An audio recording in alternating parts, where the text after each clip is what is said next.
அப்படி ரிதன்யா அப்படிங்கிற ஒரு பொண்ணோட கேஸ் 2 நாளாக தமிழகத்தை பயங்கரமாக உலுக்கிட்டு இருக்குது.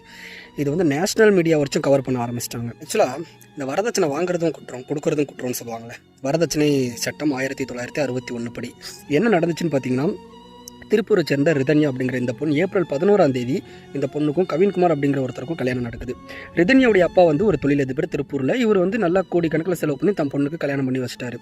கல்யாணம்னா 2.5 மாதத்துலேயே பார்த்தீங்கன்னா ரிதன்யா இப்போ வந்து இறந்து போயிட்டாங்க. ஸோ அவங்க இறந்ததுக்கான காரணம் தெரியாமல் கூட இருந்திருக்கலாம். ஆனால் இறக்கிறதுக்கு முன்னாடி அவங்க அப்பாவுக்கு அவங்க அனுப்பின வாய்ஸ் ரெக்கார்டு, ஒரு 7 வாய்ஸ் ரெக்கார்டு தான் அந்த கேஸை வந்து பயங்கரமாக திருப்பி இருக்குது. சில விஷயம் என்னென்னு பார்த்தீங்கன்னா, 500 சவரன் நகையும் 70 லட்ச ரூபா மதிப்புள்ள வால்வோ காரும் வந்து கொடுக்கறதா சொல்லியிருக்கிறாங்க. 500 சவரன் நகையில் 300 சவரன் நகை கொடுத்துட்டாங்க. மீதி இருக்கிற ஒரு 200 சவரன் நகை பார்த்தீங்கன்னா இன்னும் வந்து கொடுக்கல. அதுக்காக அழுத்தம் கொடுக்கப்பட்டு பயங்கரமாக துன்புறுத்தப்பட்ட ரிதன்யா இந்த மாதிரி தற்கொலைக்கு முயன்று இப்போ அவங்க உயிரோடவே இல்லை. ஆனால் பெண்கள் பாதுகாப்பு சட்டம் 2005 தொடங்கப்பட்டிருக்குது. இந்த மாதிரி வந்து கல்யாணம் ஆகி போகிற பெண்கள் வந்து அங்கே ஏதாவது இந்த மாதிரி பிரச்சனைகளை ஃபேஸ் பண்ணாங்கன்னா அவங்களுக்காக தான் இந்த சட்டம் இருக்குது. இந்த சட்டத்தின் கீழே அவங்க வந்து புகார் அளிக்கலாம்.